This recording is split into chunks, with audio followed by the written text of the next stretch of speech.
Kika, você viu só que interessante a história do voo do besouro? Vi sim.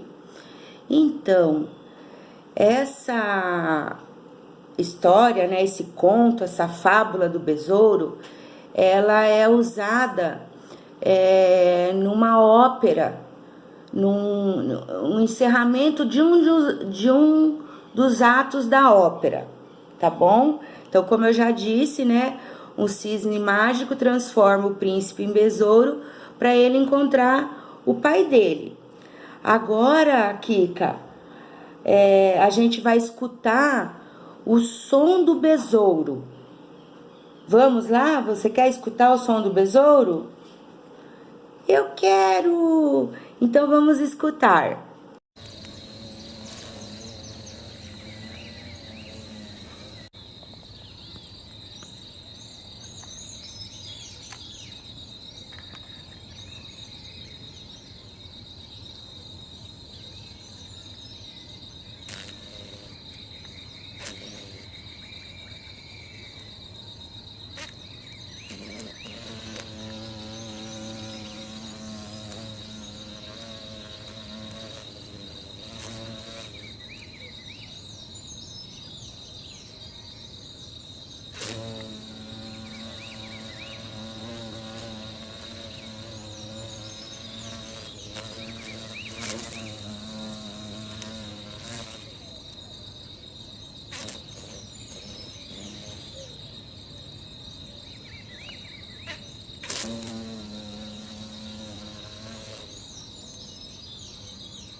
Kika, você viu o som do besouro? Ele faz mais ou menos assim, ó.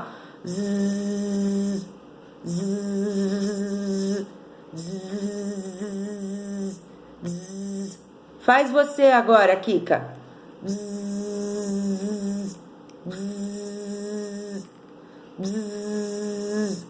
Muito bem, Kika. Agora eu quero ouvir vocês, crianças, imitando o som do besouro. Vocês vão conseguir? Então imita o besouro aí e manda para a professora.